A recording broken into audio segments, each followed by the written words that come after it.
ফিলিস্তিনের গাজা নিয়ে এবার সৌদি আরব ও মার্কিন যুক্তরাষ্ট্রের মধ্যে বেজে উঠেছে বিভেদের সুর। ট্রাম্পের এক মন্তব্যের পর এক কাতারে এসে দাঁড়াচ্ছে বিচ্ছিন্ন আরব দেশগুলো, তৈরি হতে যাচ্ছে এক বিরল আরব ঐক্য। গাজা উপত্যকার নিয়ন্ত্রণ নেওয়া এবং সেখানকার জনগণকে উচ্ছেদ করার পরিকল্পনা নিয়ে মার্কিন প্রেসিডেন্ট ডোনাল্ড ট্রাম্পের মন্তব্যের পর নড়ে চড়ে বসেছে আরব দেশগুলো। মুখোমুখি অবস্থানে দাঁড়িয়ে গেছে মার্কিন যুক্তরাষ্ট্র ও সৌদি আরব।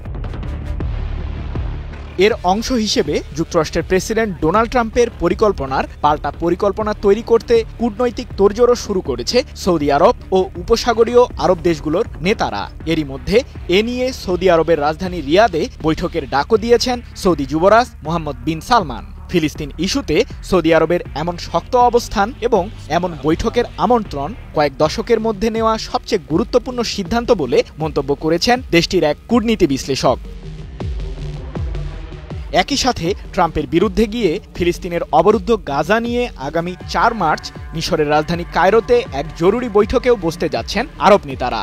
এর আগে গাজার নিয়ন্ত্রণ নিতে প্রায় ২৪ লাখ গাজাবাসীকে পার্শ্ববর্তী দেশ মিশর ও জর্ডানে পাঠিয়ে দেওয়ার কথা বলেন ট্রাম্প। ডোনাল্ড ট্রাম্পের পরিকল্পনা মোকাবিলা করা নিয়ে শুরু হতে যাওয়া এসব আলোচনায় ৩টি বিষয়কে প্রাধান্য দিতে পারেন আরব নেতারা। এর মধ্যে প্রথম ধাপেই ধ্বংসস্তূপে পরিণত হওয়া গাজার সব ধ্বংসাবশেষ অপসারণ করা হবে।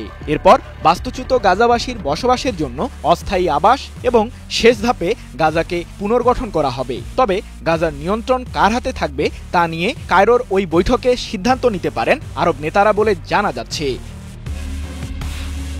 এদিকে গত ১৮ ফেব্রুয়ারি জাতিসংঘের এক প্রতিবেদনে বলা হয় গাজা পুনর্গঠনে $৫৩ মিলিয়ন বেশি অর্থের প্রয়োজন, যার মধ্যে প্রথম ৩ বছরেই খরচ হবে প্রায় $২০ বিলিয়ন।